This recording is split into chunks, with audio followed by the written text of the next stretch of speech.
It was just, whoa, this is crazy. A few questionable design choices. The HBO movie Mountainhead is about 4 tech billionaires in the same house for a weekend who see on their screens that chaos is breaking out around the world. Writer-director Jesse Armstrong, the guy who created the TV series Succession, filmed it in March near Park City, Utah. The mansion where they filmed was listed last year for $65 million. The actors told me that filming there helped make the movie what it was. This ugly death trap house might have just become humanity's global HQ.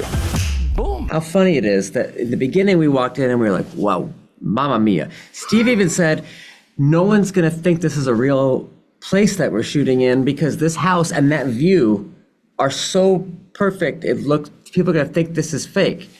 And I'll tell you, so we're up there in this the glass and we're having this reaction. We left the house for a few days and went and shot at Snowbird. And it's funny, we come back and I was like, home.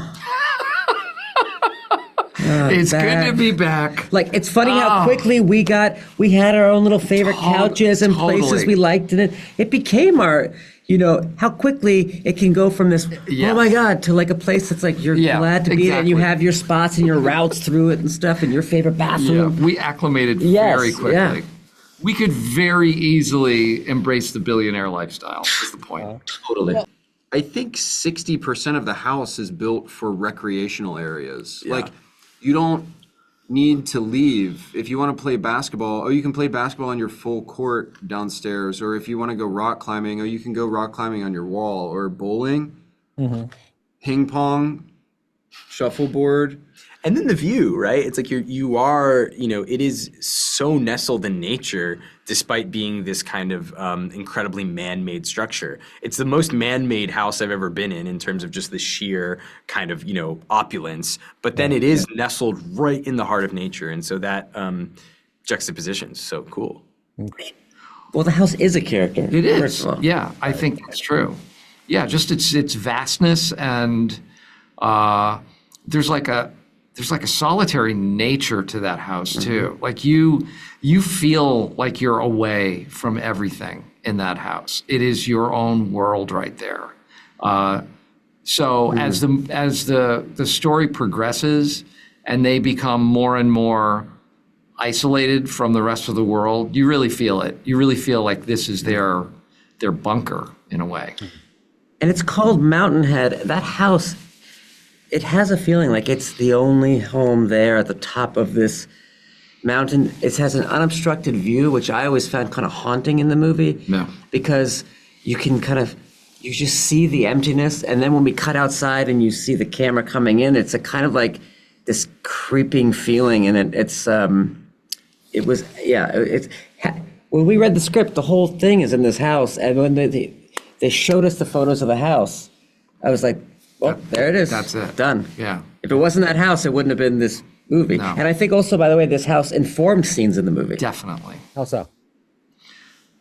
Well, I mean, how many houses have two-lane bowling alleys and climbing walls and a full basketball court? That's not a house you just find lying around, especially like up in the mountains. And so it benefited the story and the shooting because there were so many different places to film in this house, and different vibes, different rooms for different types of scenes. So the production values could be much, much more broad than they would have been in any other house. And to me, that spiral staircase that goes from floor 1 to 7 in a straight shot, in a way, as I would walk it every day, just, sort of became a weird physical metaphor of the movie to me.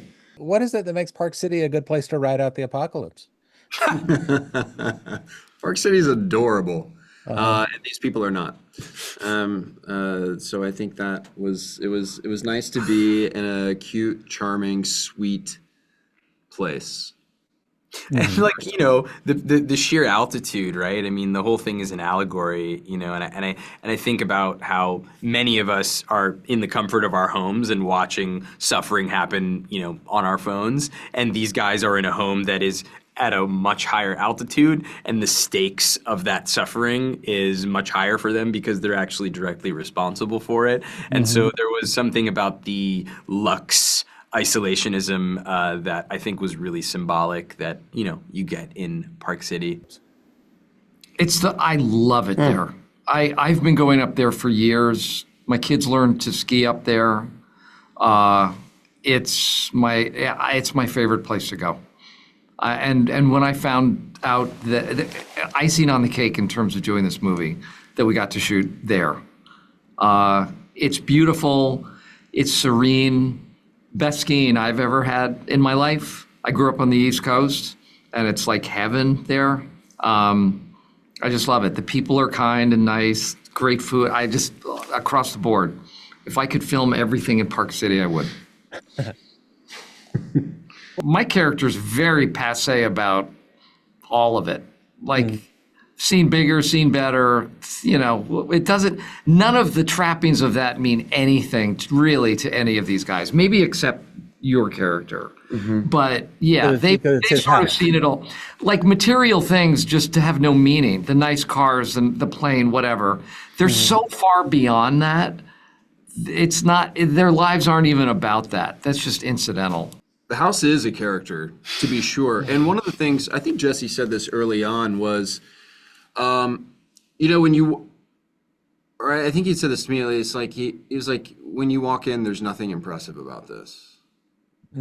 As the wealthiest man in the world, like you're just constantly in impressive environments. And so you're numb to being wowed by a $65 million overpriced piece of real estate because it's on a mountain with its own private ski lift. Like, cool, convenient, fun, but like it's not an amazing house. And that was just him saying that to me early on, like walking in. I was like, oh, that's just really helpful, just for a person to just have lost all sense of awe over really extraordinary things. Look at this place, Soups. Thank you. No, I just said look at it. No compliment implied. Simply look at it. Here we go. All right.